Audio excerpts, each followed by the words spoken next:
ठीक है। Last class में हमने चर्चा की थी किसके ऊपर? भारतीय संविधान की प्रस्तावना के ऊपर।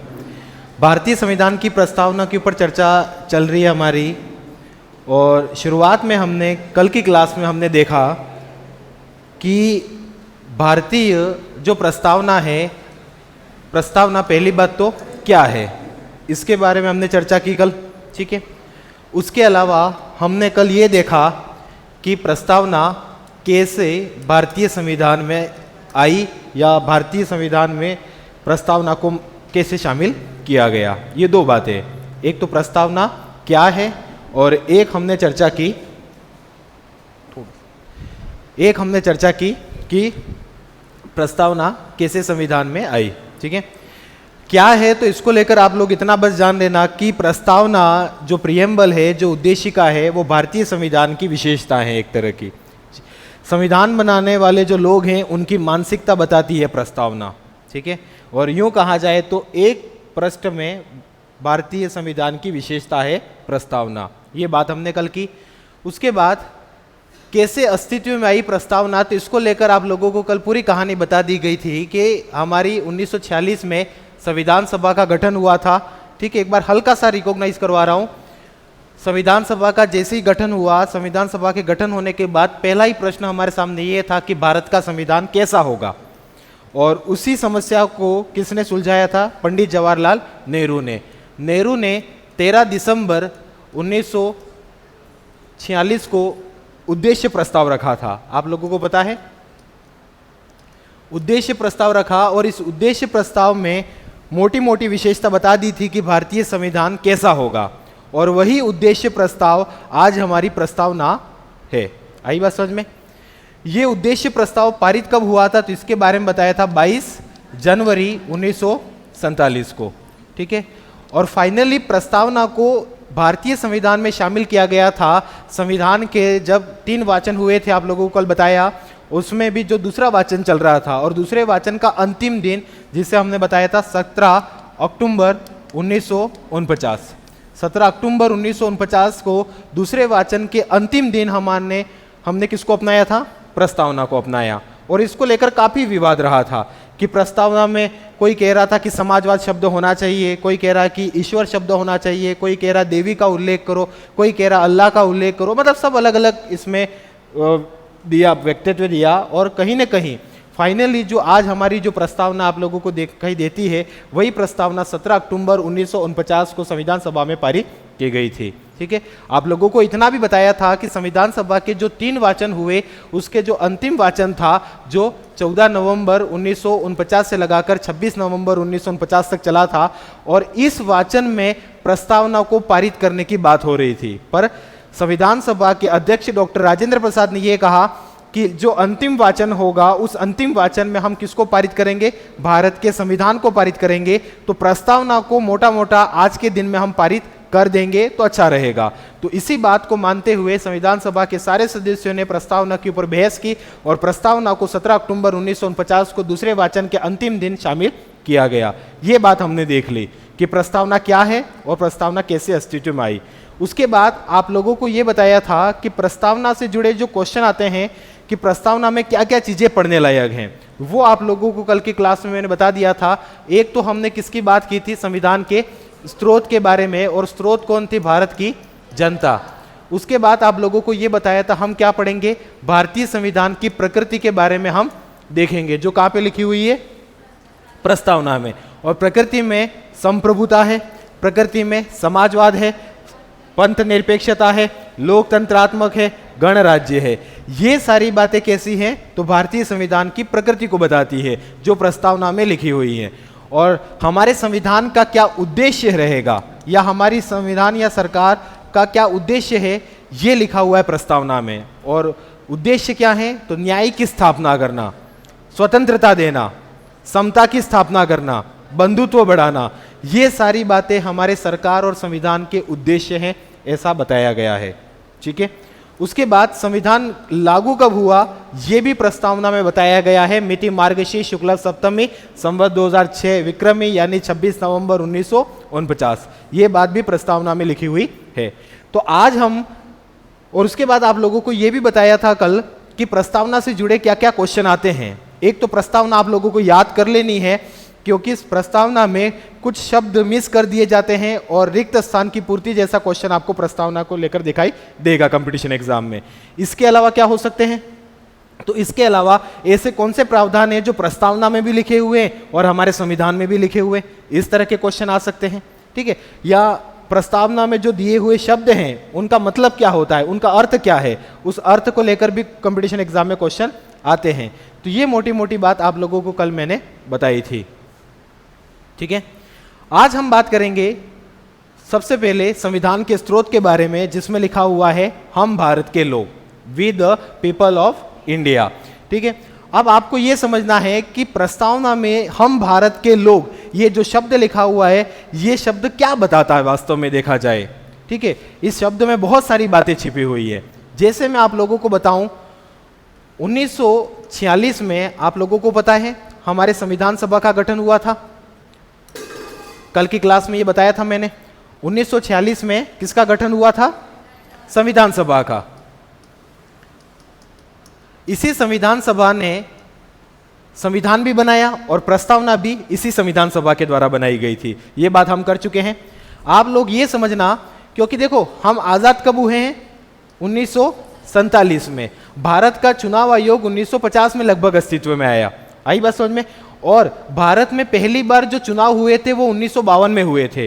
तो कभी कभार इस लेवल की आलोचना की जाती है कि हमारी जो संविधान सभा थी, जिसने हमारे भारत का संविधान बनाया, वो जो संविधान सभा है वो लोगों द्वारा चुनी हुई नहीं थी, ऐसा कहा जाता है। क्या कहा जाता है कि जो संविधान सभा थी जिसने हमारा संविधान बनाया, वो लोगों द्वारा चुनी हुई नहीं थी।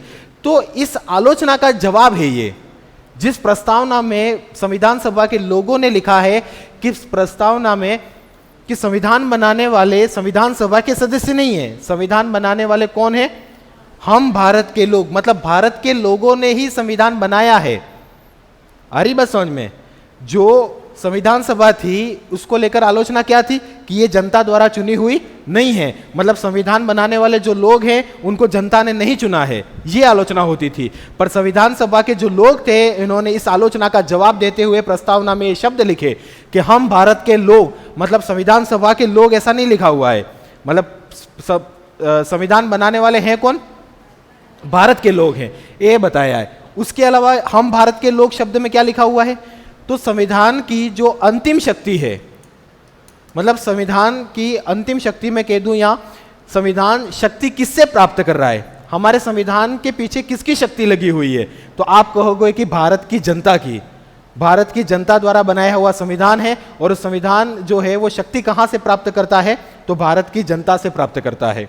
ये बात आप ध्यान में रखेंगे। ठीक है, तो ये इस शब्द का अर्थ है कि हम भारत के लोग, मतलब अंतिम शक्ति भारत की जनता के हाथों में है। संविधान किसने बनाया, भारत की जनता ने बनाया है। और संविधान शक्ति किससे प्राप्त करता है, तो भारत की जनता से प्राप्त करता है। ये हम भारत के लोग शब्द का मतलब है। दूसरी बात, ये जो शब्द हैं हम भारत के लोग, ये हमने किस देश से लिए हैं या किस देश को देखते हुए हमने ये बात की थी, तो इसको लेकर आप देखना, यहाँ पे ये भारतीय प्रस्तावना है, जबकि अमेरिका के संविधान की प्रस्तावना है।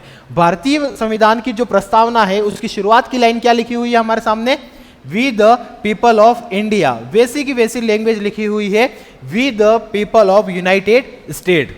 आ रही बात समझ में, मतलब अमेरिका के लोग हम, ऐसा लिखा हुआ है अमेरिका की प्रस्तावना में, जबकि भारत की प्रस्तावना में लिखा हुआ है we the people of India. बस इंडिया की जगह वहां पे लिखा हुआ है यूनाइटेड स्टेट। आ रही बात समझ में। ठीक है, तो ये जो हमारी संविधान की प्रस्तावना की शुरुआती जो शब्द हैं वो हमने किससे लिए हैं, या प्रस्तावना हमारी किससे प्रभावित है, अमेरिका के संविधान से। दूसरी बात, ये कहा जाता है कि आयरलैंड का जो संविधान है, आयरलैंड के संविधान में भी ऐसी बातें लिखी हुई है, हम आयरलैंड के लोग। आ रही बात समझ में। पर आयरलैंड के संविधान से पहले या दुनिया का पहला लिखित संविधान तो किसने बनाया था, अमेरिका ने बनाया है। मतलब पहली बार प्रस्तावना को शामिल ही अमेरिका ने किया है, तो सारा क्रेडिट भी किसको मिलना चाहिए, अमेरिका को। तो इसीलिए ये कहा जाता है कि भारतीय प्रस्तावना में हम भारत के लोग, with the people of India जो लिखा हुआ है, वैसा का वैसा अमेरिका के संविधान के प्रस्तावना में भी लिखा हुआ है with the people of the united state. आई बात समझ में। तो ये दो तीन बातें आप लोगों को यहां से ध्यान में रखनी है। हम भारत के लोग का मतलब क्या है? तो संविधान किसने बनाया? भारत के लोगों ने बनाया। संविधान को शक्ति कहां से प्राप्त होती है? भारत की जनता से प्राप्त होती है। उसके अलावा जो संविधान सभा थी ये भी किसके द्वारा चुनी गई है? भारत की जनता के द्वारा चुनी गई है। तो ये सारी बातें आपको ध्यान में रखनी है। और हम भारत के लोग ये शब्द सबसे पहले किस देश के संविधान में अपनाया गया था? तो अमेरिका के संविधान में, और अमेरिका के संविधान को देखते हुए हमने इस चीज को अपनाया है। तो ये बात है, लिखना थोड़ा। कल की क्लास में ये लिखवा दिया था मैंने, संविधान के स्रोत है ना, संविधान की प्रकृति, उद्देश्य और लागू, इसके बारे में हमने कल देख लिया। ठीक है, कोई दिक्कत नहीं है। ठीक है, हाँ, अब फर्स्ट हेडिंग लगा दो, संविधान का स्रोत। हेडिंग लगाओ, संविधान का स्रोत, और उसी में लिखना हम भारत के लोग। संविधान के स्रोत और उसी में लिखना हम भारत के लोग।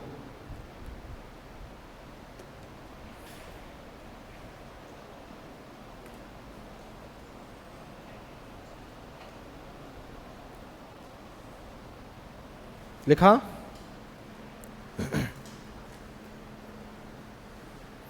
ठीक है, हम भारत के लोग।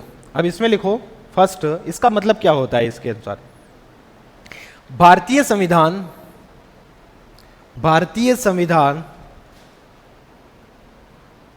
भारतीय संविधान भारत की जनता द्वारा, भारतीय संविधान भारत की जनता द्वारा बनाया गया है। भारतीय संविधान भारत की जनता द्वारा बनाया गया है। ठीक है, नेक्स्ट लाइन में लिखो, भारतीय संविधान के द्वारा, भारतीय संविधान के द्वारा अंतिम शक्ति, भारतीय संविधान के द्वारा अंतिम शक्ति, अंतिम शक्ति भारत की जनता को दी गई है। अंतिम शक्ति भारत की जनता को दी गई है।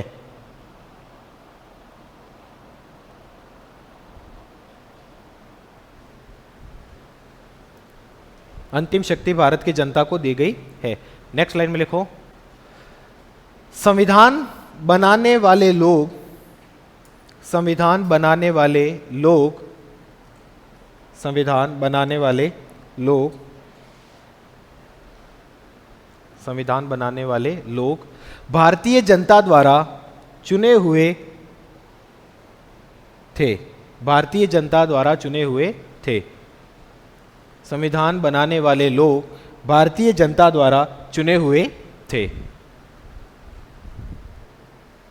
ठीक है, देखो ऊपरी तौर पे मैं नहीं पढ़ाऊंगा, मैं फिर कह रहा हूं। ठीक है, अपन तसल्ली के साथ चलेंगे, जितनी लंबी क्लास होगी आप लोग देखते रहें, समझते रहें। ठीक है, क्योंकि ऊपरी तौर पे पढ़ने के उद्देश्य हमारा है नहीं, क्योंकि हम किसी कंपटीशन एग्जाम का सिलेबस नहीं चल रहे, हम एक आधार और फाउंडेशन बैच को लेके चल रहे हैं। ठीक है, उसके बाद लिखना, भारतीय संविधान में, नोट लगा के लिखना ये बात, भारतीय संविधान में, भारतीय संविधान में प्रस्तावना का उल्लेख, भारतीय संविधान में प्रस्तावना का उल्लेख, भारतीय संविधान में प्रस्तावना का उल्लेख अमेरिकी संविधान से किया गया है। अमेरिकी संविधान से किया गया है।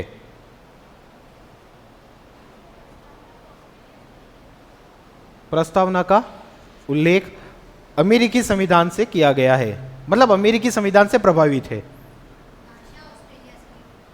किससे? हाँ, हाँ, भाषा ऑस्ट्रेलिया की रही है, ये बात मैं आप लोगों को लिखवाई है। पर जो प्रस्तावना की जो मूल शब्द है, हम भारत के लोग, जो शुरुआत हो रही है, वो मूल जो बात है वो कहां से ली हमने?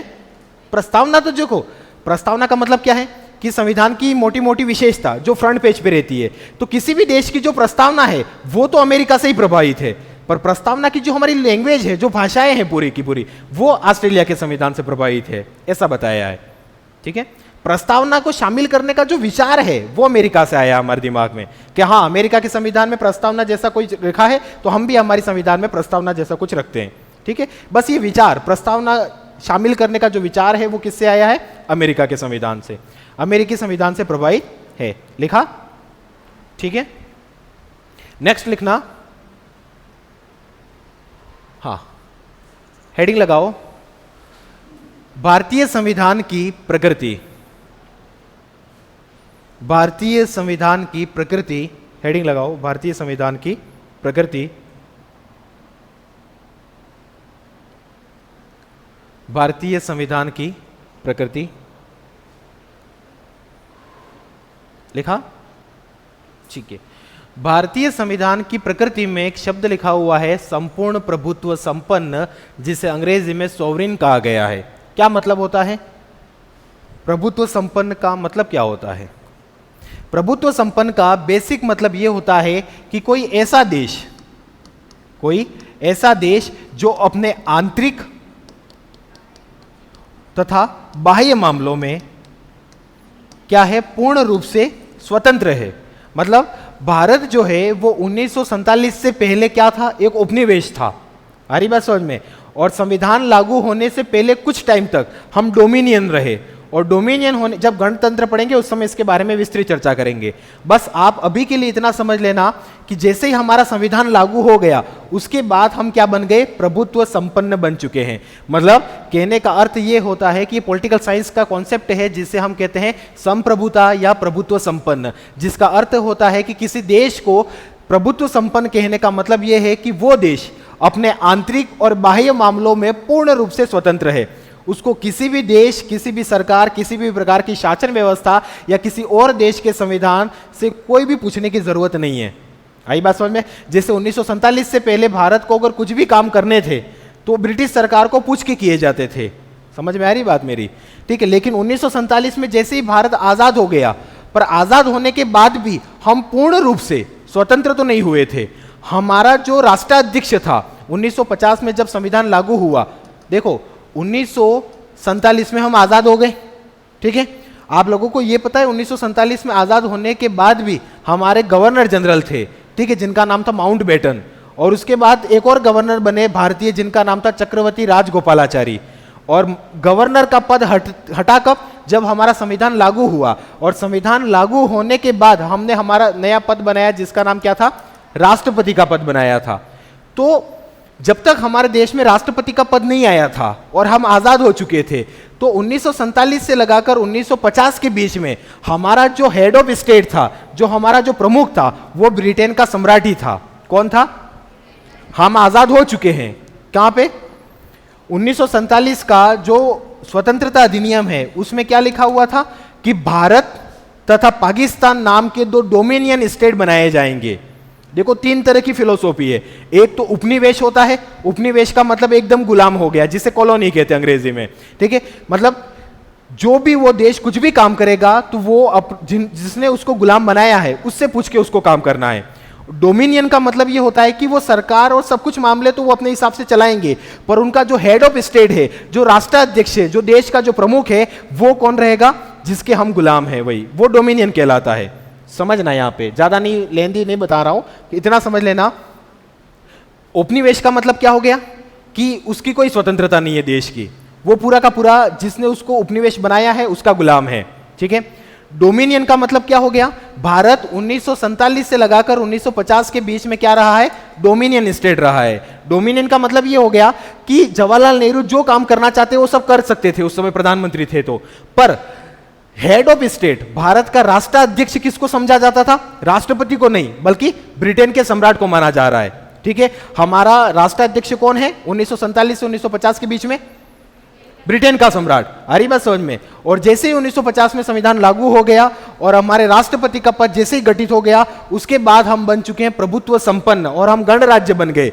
और उसी के साथ ब्रिटेन का जो हेड ऑफ स्टेट है उससे हमारा कोई लेना देना नहीं है।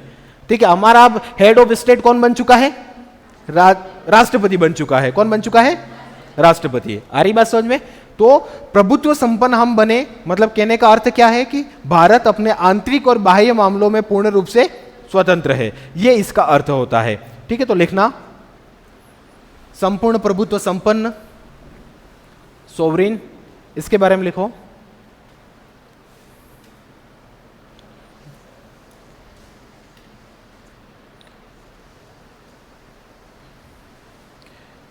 कोई भी देश लिखना, कोई भी देश अपने आंतरिक व बाह्य मामलों का, कोई भी देश अपने आंतरिक व बाह्य मामलों का संचालन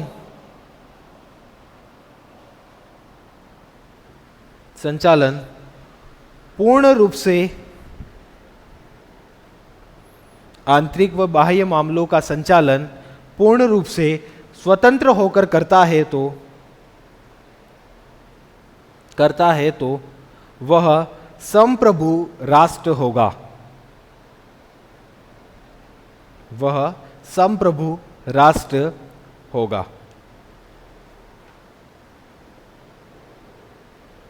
वह संप्रभु राष्ट्र होगा। कहने का मतलब क्या है? सिंपल सा अर्थ है कि कोई देश संप्रभु है, यह तय कैसे करेगा कि वो देश अपने आंतरिक मामलों का संचालन और अपने बाह्य मामले, मतलब भारत को अमेरिका के साथ क्या संबंध रखने, भारत को बांग्लादेश के साथ क्या संबंध रखने, भारत को पाकिस्तान के साथ क्या संबंध रखने हैं, ये कोई और देश नहीं तय करेगा। भारत की जनता, भारत का संविधान, भारत की सरकार तय करेगी। आ रही बात समझ में? तो वो देश क्या कहलाता है? संप्रभु कहलाता है। जैसे एक उदाहरण के तौर पे समझना, व्यक्ति होता है वो भी संप्रभु हो सकता है। मतलब व्यक्ति अपने खुद के जीवन के अंदर, उसके व्यक्तिगत जीवन में क्या करना है वो खुद तय कर रहा है, और उसको अपने मित्र मंडलियां, दूसरे दोस्तों के साथ क्या संबंध बनाने हैं वो भी अगर वो खुद तय करता है तो वो संप्रभु है। अगर आपको किसी आपके मित्र ने कहा कि तू उससे मित्रता नहीं रखेगा, वो मेरा दुश्मन है तो तेरा भी दुश्मन, और आप उसकी बात मान रहे हो, तो मतलब आप क्या हो? संप्रभु नहीं हो। आ रही बात समझ में? ठीक है। तो कुल मिला के कहने का अर्थ क्या है? संप्रभुता का अर्थ यह है कि कोई भी देश अपने आंतरिक और बाह्य मामलों का पूर्ण रूप से स्वतंत्रता है उसको, ठीक है, निर्णय लेने की। लेकिन यहां पे एक छोटा सा अपवाद है, समझना। यहां पे 1949 में भारत सदस्य बना था किसका? राष्ट्रमंडल का। किसका सदस्य बना? कब बना? 1949 में। राष्ट्रमंडल क्या है? तो हां, ऐसे देश जो ब्रिटेन के गुलाम रहे। किसके गुलाम रहे? ब्रिटेन के गुलाम। और राष्ट्रमंडल के जो सदस्य देश हैं वो आज भी अपना हेड ऑफ स्टेट किसको मानते हैं? ब्रिटेन के सम्राट को ही मानते हैं। ठीक है। बहुत सारे ऐसे देश हैं जो किसके गुलाम रहे? ब्रिटेन के गुलाम रहे। ठीक है। तो ब्रिटेन ने उन सभी देशों को जब आजाद किया, उसके बाद ब्रिटेन ने एक संगठन बनाया जिसका नाम क्या था? राष्ट्रमंडल। ठीक है। बस ब्रिटेन ये चाहता था कि जो जो ब्रिटेन के गुलाम रहे वो सारे देश इस राष्ट्रमंडल के सदस्य बने, और वो रेस्पेक्ट रखे किसके प्रति? ब्रिटेन के सम्राट के प्रति। और भारत ने 1949 में जवाहरलाल नेहरू जब ब्रिटेन गए थे तो उस समय उन्होंने राष्ट्रमंडल की सदस्यता स्वीकार कर ली थी। पर राष्ट्रमंडल की सदस्यता स्वीकार करते समय उन्होंने एक शर्त रखी थी कि हमारा हेड ऑफ स्टेट जो रहेगा, या हमारा भारत का जो राज्य का सर्वोच्च पदाधिकारी रहेगा, वो ब्रिटेन का सम्राट नहीं होकर कौन रहेगा? राष्ट्रपति रहेगा। आई बात समझ में कि नहीं आ रही है? कहने का मतलब क्या है कि राष्ट्रमंडल एक क्या है? संगठन है। और यह संगठन किस देश का है? जो देश ब्रिटेन के गुलाम रहे। ऐसे देश जो ब्रिटेन के गुलाम रहे, जैसे पाकिस्तान भी ब्रिटेन का गुलाम रहा, बांग्लादेश भी ब्रिटेन का गुलाम है, ठीक है, श्रीलंका ब्रिटेन का गुलाम रहा। तो कहने का मतलब वो सारे देश जो ब्रिटेन के गुलाम रहे, उन देशों का एक संगठन बनाया, उस संगठन का नाम क्या है? राष्ट्रमंडल। आई बात समझ में? और कहने का अर्थ क्या है कि राष्ट्रमंडल की सदस्यता जो देश लेंगे वो सब अपना हेड ऑफ स्टेट या अपने देश का सर्वोच्च पदाधिकारी किसको समझे? खाली अंदर से, बाकी वो अपने आप में स्वतंत्र रहेंगे सभी देश, पर अंदर से वो किसके प्रति रेस्पेक्ट रखे? ब्रिटेन के सम्राट के प्रति। ऐसा है राष्ट्रमंडल के अंदर। पर जवाहरलाल नेहरू ने एक बात बोली कि हम राष्ट्रमंडल की सदस्यता तो स्वीकार करते हैं, पर हमारी जो रेस्पेक्ट रहेगी, जो हमारा हेड ऑफ स्टेट रहेगा, वो कौन रहेगा? भारत का राष्ट्रपति रहेगा। ब्रिटेन का सम्राट को हम रेस्पेक्ट नहीं दे पाएंगे। हम राष्ट्रमंडल के सदस्य भले बन जाते हैं, क्योंकि बाकी जितने भी गुलाम रहे देश वो सब इसके सदस्य बनते हैं, तो हम भी इसके सदस्य बनने को तो तैयार हैं। पर हमारा हेड ऑफ स्टेट तो कौन रहेगा? राष्ट्रपति रहेगा। भारत के नागरिकों की जो श्रद्धा है वो भी राष्ट्रपति के अंदर ही रहेगी। वो ब्रिटेन के सम्राट के प्रति श्रद्धा व्यक्त नहीं करेंगे। आई बात समझ में? ठीक है, तो ये बात ध्यान में रखना। तो लिखो, हाँ बिल्कुल है। ठीक है, लिखो, नोट लगा के एक लाइन लिखना। 1949 में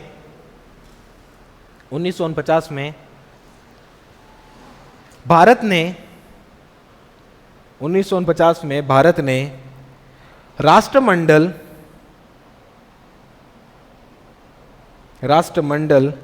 देशों की सदस्यता स्वीकार की। राष्ट्रमंडल देशों की सदस्यता स्वीकार की। राष्ट्रमंडल देशों की सदस्यता स्वीकार की। परंतु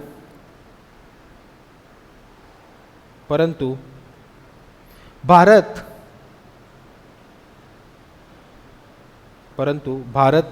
की संप्रभुता पर स्वीकार की, परंतु भारत की संप्रभुता पर राष्ट्रमंडल की सदस्यता का कोई प्रभाव नहीं होगा। भारत की संप्रभुता पर राष्ट्रमंडल की सदस्यता का कोई प्रभाव नहीं होगा।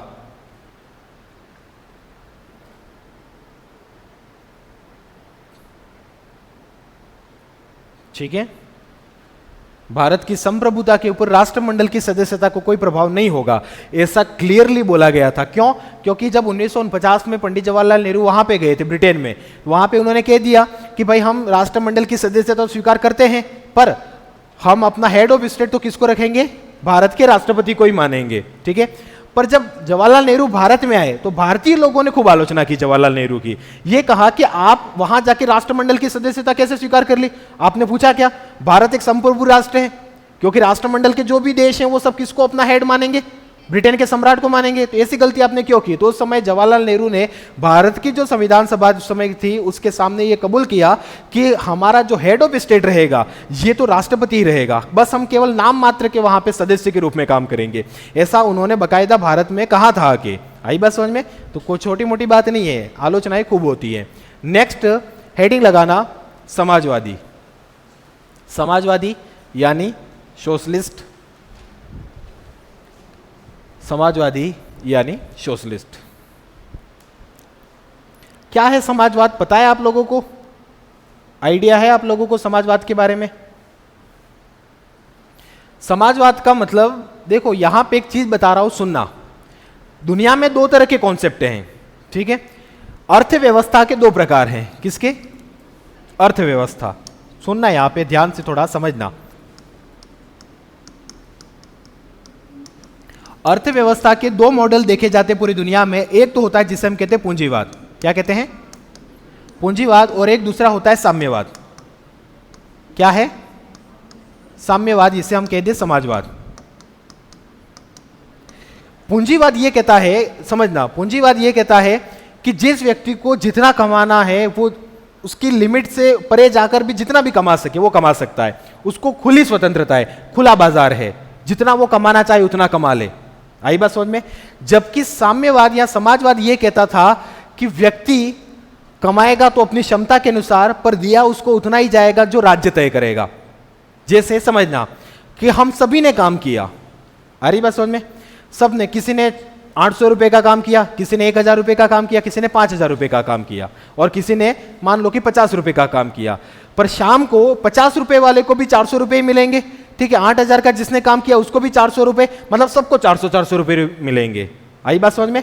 कमाओ सब अपनी क्षमता के अनुसार, लेकिन आपको वितरित किया जाएगा। जैसे 10 लोग थे या 2-3 लोग हैं, ठीक है, अलग अलग काम करने के लिए गए। आपने 8000 रुपए कमाए, पर वो आप सब लाके किसको दे दोगे? राज्य को। राज्य का मतलब देश को दे दोगे, देश का मतलब सरकार को देना। आई बात समझ में?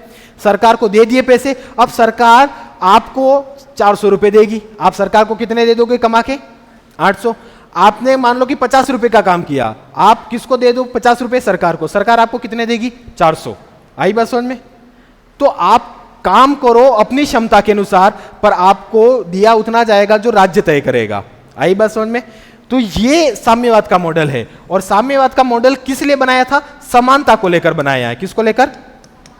इक्वलिटी बनी रहे, कि लोगों के बीच भेदभाव नहीं बढ़ जाए। कोई व्यक्ति इतना कमा ले कि उसके तो बंगला है और पास में जो उसके पास झोपड़ी भी नहीं है। आ रही बात समझ में? तो ये कॉन्सेप्ट क्या है? साम्यवाद या समाजवाद का था। ठीक है। और साम्यवाद के जो जनक थे उनका नाम था कार्ल मार्क्स। क्या नाम था? कार्ल मार्क्स थे। और साम्यवाद को मोस्ट ऑफ 2 देशों ने अपनाया था। एक तो था रूस, जिसे हम सोवियत संघ कहते हैं, और एक चीन। ये दोनों देश ऐसे हैं जिन्होंने साम्यवाद और समाजवाद को अपनाया था। ठीक है। मतलब रूस ने तो साम्यवाद के चरमोत्कर्ष पे पहुंच चुका था कि मतलब कमाओ आप अपनी क्षमता के अनुसार, पर पैसे आपको उतने ही मिलेंगे जो रूस की सरकार या सोवियत संघ तय करेगा। ठीक है। ये किस लिए किया है इन्होंने? इक्वलिटी को बनाए रखने के लिए। जबकि पूंजीवाद का समर्थक कौन था? अमेरिका। अमेरिका ये कहता है कि गरीब अमीर का जितना भी भेद बढ़ने दो, कोई फर्क नहीं पड़ता है, जिसके पास जितनी योग्यता है उसी के अनुसार वो कमाएगा। ये अमेरिका कॉन्सेप्ट था।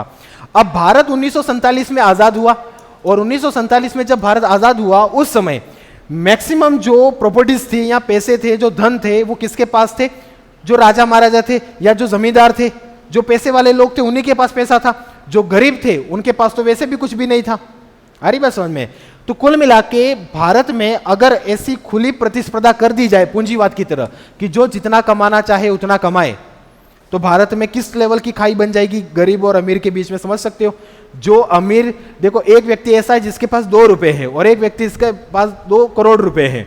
2 करोड़ वाला 2 अरब बना देगा और 2 रुपए वाला 2 रुपए भी गवा देगा। आ रही बात समझ में? तो गरीब और अमीर की खाई है वो ज्यादा बढ़ जाएगी। तो पूंजीवाद को तो हम अपना नहीं सकते, पर अगर हम साम्यवाद को अपनाएंगे तो कोई व्यक्ति काम करने को भी बराबर तैयार नहीं होगा कि मैं दिन का इतना काम कर रहा हूं और 5,000 कमाता हूं, और कोई मेरा पड़ोसी वो 50 रुपए का भी काम नहीं कर रहा है और उसको भी उतने ही मिलेंगे जितने मुझे मिलेंगे, तो मैं मेहनत क्यों करूं?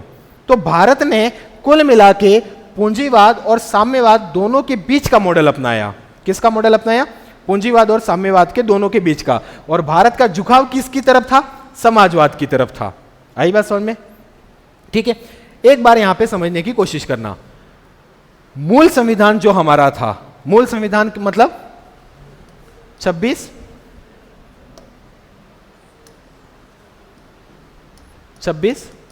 जनवरी 1950 को, ठीक है, जब हमारा संविधान लागू हुआ। और हमारी प्रस्तावना हमने कब अपनाई थी? 17 अक्टूबर 1949 को।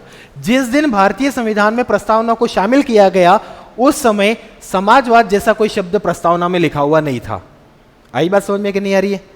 17 अक्टूबर 1949 को संविधान में जब प्रस्तावना को शामिल किया गया उस समय, जैसे आज प्रस्तावना पढ़ते हो कि नहीं पढ़ते हो? हम भारत के लोग, भारत को संपूर्ण प्रभुत्व संपन्न, समाजवादी, पंथ निरपेक्ष, तो ये समाजवाद जैसा शब्द 1949 में तब नहीं था, संविधान सभा के लोगों ने शामिल नहीं किया था, ये हमने बाद में शामिल किया। ठीक है। और ये कब किया? तो इंदिरा गांधी की सरकार के द्वारा भारतीय प्रस्तावना में एक संशोधन किया, 42वां संविधान संशोधन 1976 में। 42वें संविधान संशोधन 1976 के द्वारा प्रस्तावना में पहली बार और आखिरी बार संशोधन हुआ था। ठीक है, पहली बार और आखिरी बार, मतलब प्रस्तावना में कितनी बार संशोधन हुआ है? एक बार। और वो कब हुआ है? 1976 में। और कौन सा संविधान संशोधन था? 42वां। और इस संविधान संशोधन के द्वारा क्या शामिल किया गया है? समाजवादी शब्द शामिल किया गया था। ठीक है, समझना यहां पे प्रस्तावना जब हमारी बनाई गई उस समय समाजवाद को शामिल क्यों नहीं किया गया? इसके पीछे भी थोड़ा सा तर्क है। समाजवाद को शामिल क्यों नहीं किया? तो सबसे ज्यादा जिसने विरोध किया संविधान सभा में प्रस्तावना में समाजवाद को शामिल नहीं करने को लेकर, उनका नाम है प्रारूप समिति के अध्यक्ष, जिनको क्या कहा जाता है? डॉक्टर भीमराव अंबेडकर। अंबेडकर की फिलोसॉफी ये थी कि भारतीय लोगों को किसी एक विचारधारा को मानने के लिए बाध्य क्यों किया जाए? हम भारतीय लोगों को पूंजीवाद मानने के लिए बाध्य क्यों करें, या हम भारतीय लोगों को समाजवाद मानने के लिए बाध्य क्यों करें? भारतीय लोगों को खुला छोड़ दो, जिसको जो कमाना वो सब करते रहेंगे अपने हिसाब से। भारतीय लोगों को एक विचारधारा में मत डालो। इसीलिए ये ऐसा किसने कहा? डॉक्टर भीमराव अंबेडकर ने। और समाजवाद को शामिल करने की बात उन्होंने ना बोल दी। और उन्होंने इवन यहां तक कहा कि भारतीय संविधान का एक भाग है जिसे हम कहते हैं 4, भाग 4 में किसका उल्लेख है? नीति निदेशक तत्वों का। किसका उल्लेख है? नीति निदेशक तत्व। और नीति निदेशक तत्वों में अनुच्छेद 39 है, जिसका अनुच्छेद 39 है, और 39 में समाजवादी प्रावधान बहुत सारे लिखे हुए हैं। इसमें क्या क्या लिखा हुआ है कि महिला और पुरुष को समान कार्य के लिए समान वेतन दिया जाएगा। आई बात समझ में? संसाधनों का राज्य केंद्रीकरण नहीं होने देगा, जो साधन है वो किसी एक वर्ग के हाथों में नहीं चले जाएं। ठीक है, उसके अलावा क्या लिखा हुआ है कि राज्य अपने संसाधनों का बंटवारा उस हिसाब से करेगा कि अधिक से अधिक लोगों का कल्याण हो। ठीक है, थोड़ी बहुत बातें जब हम नीति निदेशक तत्व पढ़ेंगे उस समय बात करेंगे। बस आप इतना समझ लेना कि डॉक्टर भीमराव अंबेडकर ने क्या कहा कि समाजवाद को शामिल नहीं किया जाना चाहिए। भारतीय लोगों को किसी एक तरह की अर्थव्यवस्था की तरफ झुकाव नहीं करे तो अच्छा है। उसके अलावा उन्होंने क्या कहा कि भारतीय संविधान का जो भाग 4 है जिसमें नीति निदेशक तत्व हैं और उसमें हमने अनुच्छेद 39 बनाया है और उसमें सारे जो प्रावधान है वो समाजवादी प्रावधान है, तो अलग से प्रस्तावना में लिखने की जरूरत नहीं है। तो ये बात उनके तर्कों को मानते हुए उस समय हमारी संविधान की प्रस्तावना में जब 17 अक्टूबर को जब शामिल की गई थी प्रस्तावना, उस समय यह बात शामिल नहीं की गई। पर इंदिरा गांधी ने एक संशोधन कर दिया। कौन सा? 42वां संविधान संशोधन 1976, और इंदिरा गांधी ने फिर समाजवाद शब्द उल्लेखित करवा दिया था। आ रही बात समझ में कि नहीं आ रही है? ठीक है, और आप लोगों को इवन इतना बता दूं कि 1982 में सुप्रीम कोर्ट ने खुद कहा था कि भारत का जो समाजवाद है, भारत का जो समाजवाद है वो कार्ल मार्क्स के समाजवाद और गांधी के समाजवाद दोनों का मिश्रण है। गांधी के समाजवाद दोनों का मिश्रण है और इसका झुकाव किस तरफ है? तो गांधी की तरफ है। किसकी तरफ है? गांधी की तरफ। समझना यहां पे समाजवाद के दो कॉन्सेप्ट हैं। देखो, पहले तो हमने देखी कि अर्थव्यवस्था के कितने प्रकार हैं? 2, पूंजीवाद और साम्यवाद। पूंजीवाद का मतलब क्या है कि अधिक से अधिक पैसा कमाने के लिए खुला छोड़ दिया जाए। समाजवादी क्या कह रहे हैं कि कमाओ तो आप अपनी मर्जी से, पर बांटा आपको इतना दिया जाएगा जो राज्य तय करेगा। अरे बात समझ में? जिससे क्या बनी रहे? समानता बनी रहे। तो फिर जो समाजवाद था, समाजवाद, इस समाजवाद के दो कॉन्सेप्ट निकले। एक तो निकला लोकतांत्रिक समाजवाद। कौन सा? लोकतांत्रिक समाजवाद। और एक निकला साम्यवादी समाजवाद। कौन सा? साम्यवादी समाजवाद तो निजी संपत्ति को मानता ही नहीं है, किसी की निजी प्रॉपर्टी कुछ नहीं होगी, जो संपत्ति है वो किसकी है? देश की है, सरकार की है। आ रही बात समझ में? मतलब व्यक्तिगत संपत्ति नहीं होगी, ऐसा कहता है साम्यवादी। ठीक है, पर लोकतांत्रिक समाजवाद क्या कहता है? मिश्रित अर्थव्यवस्था की बात करता है। कौन सी अर्थव्यवस्था की? मिश्रित। मतलब लोगों को स्वतंत्रता भी दी जाएगी कमाने की, पर लोगों को समानता भी बनाए रखनी है। मतलब समानता और स्वतंत्रता दोनों बनी रहेगी। लोग अपनी मर्जी से कमा भी सकते हैं, पर कुछ मामलों में उनके ऊपर टैक्स लगा दिया जाएगा। ठीक है, गरीबों के कल्याण के लिए अलग से योजनाएं चलाई जाएंगी। ऐसा करते हुए लोगों को कमाने की स्वतंत्रता तो हम देंगे, पर समानता भी बनाए रखेंगे, और इसे क्या कहा जाता है? लोकतांत्रिक समाजवाद। जबकि साम्यवादी समाजवाद जो किसने अपनाया था? रूस ने, जो मार्क्स के सिद्धांत से प्रभावित था। और साम्यवादी जो समाजवादी वो क्या कहता है कि निजी संपत्ति तो एकदम नहीं रहेगी, जो है साधन वो सभी लोगों को हैं। ठीक है, आपका घर आपका नहीं, आपके पड़ोसी का घर है। ठीक है आ रही बात समझ में? तो इस लेवल पे चीजें हैं, ये साम्यवादी समाजवाद है। ठीक है, तो भारतीय समाजवाद कैसा है? लोकतांत्रिक समाजवाद है, न कि साम्यवादी समाजवाद। और लोकतांत्रिक समाजवाद के भारत में जनक कौन है? तो नेहरू है। कौन है? आ रही बात समझ में? जबकि साम्यवादी समाजवाद के जनक कौन थे? कार्ल मार्क्स थे। ठीक है, और एक और विचारधारा है जिसका नाम क्या है? पूंजीवादी विचारधारा, और उसके समर्थक कौन है? अमेरिका के लोग। ठीक है, जितना कमाना चाहो कमाओ आप तो। ठीक है, समझ में आ रही बात कि नहीं आ रही है ना? जा रही है दिमाग में क्या हो रहा है क्या नहीं हो रहा है? हम प्रस्तावना के शब्दों का अर्थ समझ रहे हैं, और प्रस्तावना में शामिल क्या किया गया है? समाजवादी शब्द। आई बात समझ में? समाजवादी शब्द क्यों शामिल किया गया? क्योंकि इंदिरा गांधी ने 42वें संविधान संशोधन द्वारा इसमें संशोधन करके शामिल कर दिया। ठीक है, समाजवाद का मतलब क्या होता है? कि समानता बनी रहे। पर समाजवाद के दो तरह के प्रकार हो गए, एक तो साम्यवादी समाजवाद, एक लोकतांत्रिक समाजवाद। लोकतांत्रिक समाजवाद क्या कहता है कि लोगों को स्वतंत्रता होगी कमाने की, पर समानता बनाए रखेंगे। ठीक है, मतलब दोनों का बैलेंस बना रहेगा, गरीब अमीर की खाई ज्यादा नहीं बढ़ जाएगी। जबकि साम्यवादी समाजवाद क्या कहता है कि कोई गरीब नहीं है, कोई अमीर नहीं है, सब एक जैसे, गधे घोड़े एक समान। हरी बात समझे? कमाओ आप अपनी मर्जी से, जितना भी काम कर सको मैक्सिमम काम करो, पर पैसा आपको उतना मिलेगा जो राज्य शाम को तय करेगा, सबको बांट दिया जाएगा। ठीक है, मैनेजर को भी वही सैलरी है जो एक मजदूर को है। ठीक है, हरी बात समझ में? तो उस लेवल पे अपन नहीं जा सकते। हाँ, कहां पे? रूस में साम्यवाद है, पर अब धीरे धीरे वो लोकतांत्रिक साम्यवाद की ओर चल रहे हैं। ठीक है। जब लेनिन और स्टालिन थे जब सोवियत संघ में, उस समय स्टालिन तो खतरनाक व्यक्ति था, आप क्या मानते हो? उसने करीबन 20 लाख लोगों को तो मरवा दिया था। और साम्यवाद जहां पे होता है ना, वहां पे धर्म का कोई अस्तित्व नहीं होता है। मतलब सोवियत संघ में ईसाई धर्म, बौद्ध, जो भी मंदिर, कोई भी हो, चर्च हो, सबको जला दिया गया था स्टालिन के द्वारा। मतलब कार्ल मार्क्स ने धर्म, अभी अपन धर्मनिरपेक्षता की बात करेंगे, उस समय सारी चर्चा करेंगे। कार्ल मार्क्स ने इवन यहां तक कहा था कि धर्म एक अफीम है, कि अगर कोई व्यक्ति धर्म में डूब जाता है और ये सोचता है कि मेरा धर्म सही है, उसका धर्म ऐसा, तो धर्म उसको बर्बाद करके रख देता है। तो साम्यवाद में स्टालिन ने करीबन 20 लाख लोगों को मरवा दिया था, हरी बात समझ में। और धर्म का कोई अस्तित्व नहीं, सभी देश के लिए काम करेंगे और सभी इक्वल रहेंगे, ये स्टालिन की फिलोसॉफी थी। ठीक है, आपने ऐसा नहीं जाना है, ठीक है, अपन तो धर्म निरपेक्ष है, आपने तो यही ठीक है। लिखो समाजवाद, हेडिंग लगाई, लिखना समाजवाद, फर्स्ट लाइन लिखो, समाजवाद मूल प्रस्तावना का भाग नहीं था। समाजवाद मूल प्रस्तावना का भाग नहीं था। समाजवाद मूल प्रस्तावना का भाग नहीं था।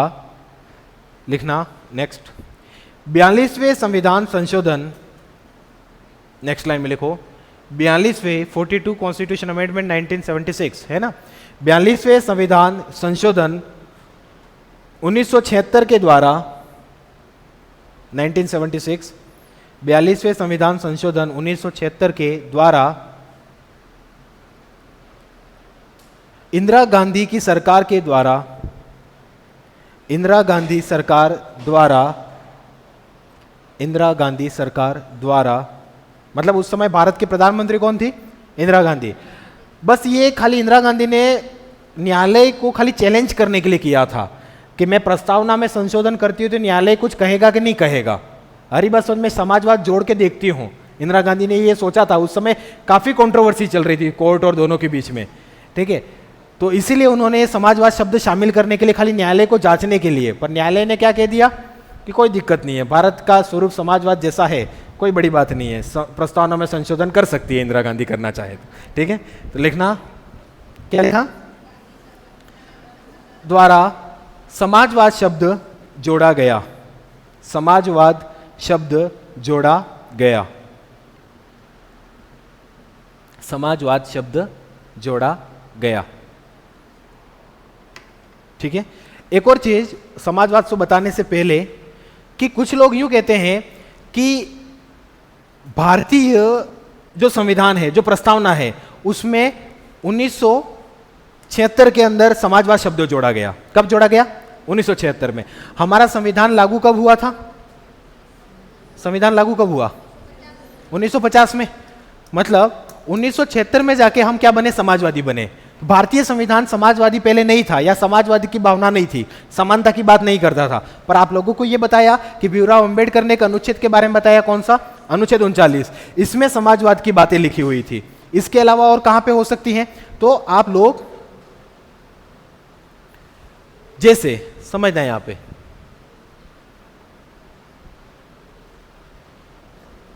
ये 1955 का एक सम्मेलन था कांग्रेस का। कब था? 1955 में। और ये कहां पे हुआ था? तमिलनाडु के अंदर। कहां हुआ था? तमिलनाडु। ठीक है, 70वां इनका कांग्रेस का सम्मेलन था, और ये हुआ था कहां पे? अवाड़ी के अंदर। कहां हुआ था? अवाड़ी सत्र कहते हैं इसको। कांग्रेस की एक बैठक हुई थी। कब हुई थी? 1955 में। और इसे क्या कहा जाता है? अवाड़ी सत्र। और अवाड़ी सत्र, अवाड़ी स्थान है, और वो स्थान नगर पालिका वहां की है ना, तमिलनाडु की। तो वो कहां पे है? तमिलनाडु के अंदर। और ये जवाहरलाल नेहरू आप देख रहे हो। ठीक है, तो कहने का मतलब क्या है कि इस बैठक में कांग्रेस ने ये कहा था कि भारत का जो स्वरूप है वो समाजवादी बनाना, ये कांग्रेस का हमारा लक्ष्य रहेगा।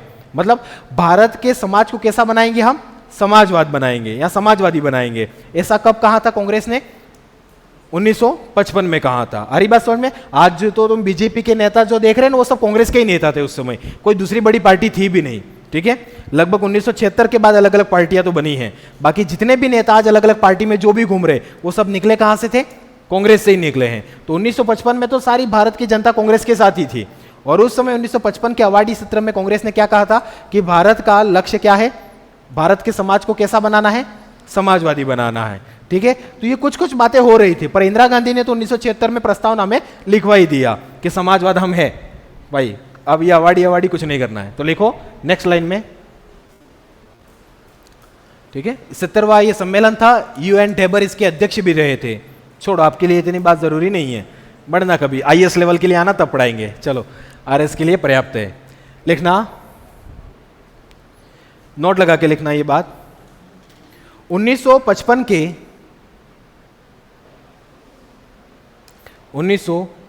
के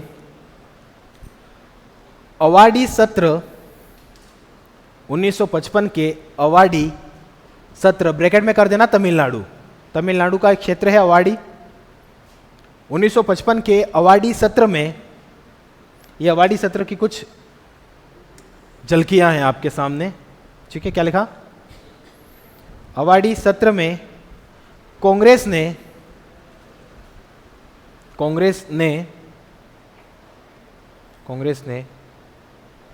समाज का स्वरूप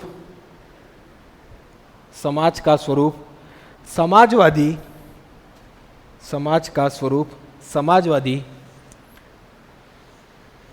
करने की घोषणा की, समाज का स्वरूप समाजवादी करने की घोषणा की,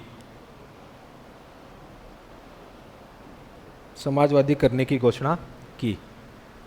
ठीक है, फिर लिखना। ठीक है, अब मैं थोड़ा सा जो बना रहा हूं वो चीज बना लेना, आप लोगों को ध्यान में रहेगा इससे। ठीक है, समाजवाद, ठीक है, और समाजवाद के दो तरह के हैं, एक तो है लोकतांत्रिक समाजवाद, लोकतांत्रिक समाजवाद, और एक है साम्यवादी समाजवाद।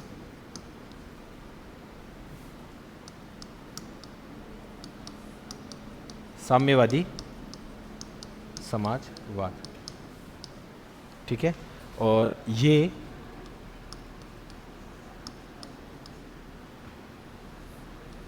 नेहरू हैं इसके भारत में जनक, और ये कार्ल मार्क्स। ठीक है, कार्ल मार्क्स। ठीक है, इसमें क्या बातें हैं, तो एक बात तो है मिश्रित अर्थव्यवस्था का समर्थन करता है, मिश्रित अर्थव्यवस्था। मिश्रित अर्थव्यवस्था का मतलब क्या होता है कि जिसमें पूंजीवाद भी रहेगा और साम्यवाद भी रहेगा। ठीक है, मिश्रित अर्थव्यवस्था, स्वतंत्रता व समानता,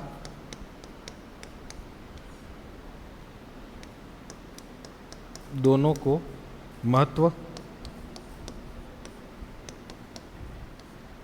ठीक है, और ये जो समाजवाद है इसमें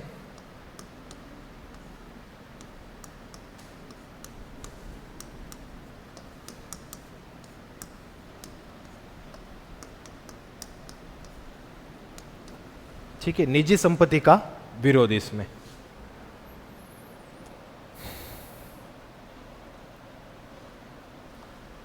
निजी संपत्ति का विरोध, और जो साधन है उनका राष्ट्रीयकरण भी लिख देना। एक राष्ट्रीयकरण मतलब सारे साधन देश के हैं, साधनों का राष्ट्रीयकरण। ठीक है, साधनों का राष्ट्रीयकरण। ठीक है, तो दो तरह के साम्यवाद के कॉन्सेप्ट हैं, समाजवाद के लोकतांत्रिक समाजवाद है और दूसरा साम्यवादी समाजवाद है। लोकतांत्रिक समाजवाद भारत ने अपनाया है, जबकि साम्यवादी समाजवाद कार्ल मार्क्स की देन है और ये सोवियत संघ ने अपनाया था।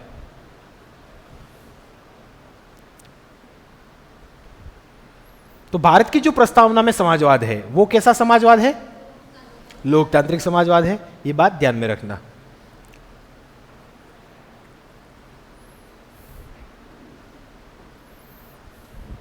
लिख दिया, ठीक है। नेक्स्ट लिखो, नोट लगा के एक लिखना, नोट लगा के एक लाइन लिखो। 1982 के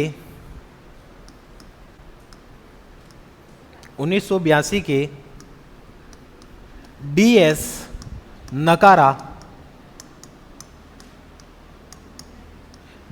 नकारावाद मतलब सुप्रीम कोर्ट का ये एक वाद है, ठीक है। ये जो सरकारी अधिकारी हैं उनके पेंशन को लेकर ये कुछ मामला था और इसमें सुप्रीम कोर्ट ने समाजवाद के बारे में बताया था, ठीक है। 1982 के डीएस नकारावाद में सर्वोच्च न्यायालय ने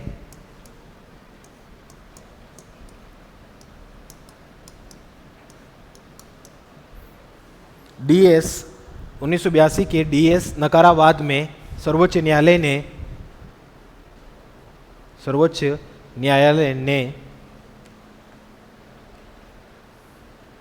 भारतीय समाजवाद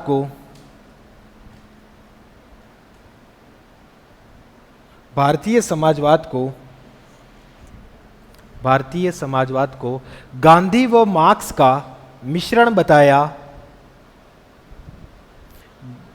भारतीय समाजवाद को गांधी व मार्क्स का मिश्रण बताया। कार्ल मार्क्स यानी, है ना, गांधी व मार्क्स का मिश्रण बताया। गांधी व मार्क्स का मिश्रण बताया तथा इसका झुकाव गांधीवाद की तरफ ज्यादा है। तथा इसका झुकाव गांधीवाद की तरफ ज्यादा है।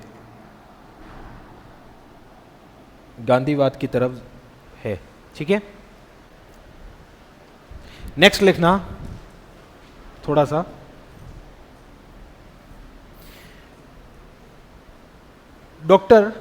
नेक्स्ट लिखो, डॉक्टर भीमराव अंबेडकर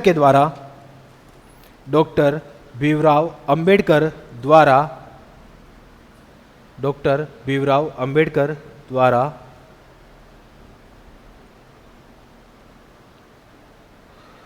समाजवाद शब्द का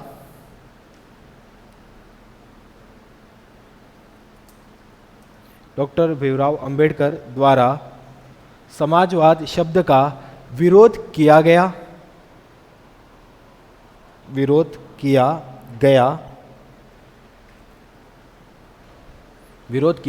क्योंकि उनका मानना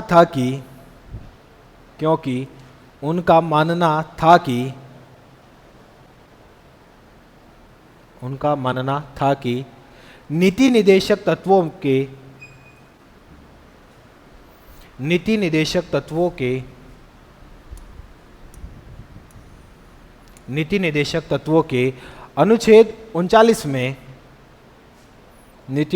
तत्वों के अनुच्छेद 39 में समाजवाद की बात की गई है। नीति निर्देशक तत्वों के अनुच्छेद 39 में समाजवाद की बात की गई है। और इसमें क्या बातें थी, तो जो आप लोगों को बताया मैंने, जैसे कि समान कार्य के लिए समान वेतन दिया जाएगा, लोगों को पर्याप्त साधन मिले जिससे वो अपनी आजीविका चला सके, ठीक है, और साधनों का बंटवारा उस हिसाब से हो कि जिससे अधिक से अधिक लोगों का कल्याण हो सके। मान लो कि सरकार के पास 100 रुपए हैं, तो वो 100 रुपए किसी एक व्यक्ति को न देकर 1-1 रुपया 100 लोगों में बांट दे। आई बात समझ में? जिससे सबके पास इक्वलिटी रहेगी और सबको 1-1 रुपया भी मिल जाएगा। क्या करोगे? लॉलीपॉप खाना, और तो क्या हो सकता है, ठीक है। और तो आज की क्लास में देखो, समझना एक बार वापिस मैं हल्का सा 2 मिनट में बता रहा हूं, खाली सुन लेना।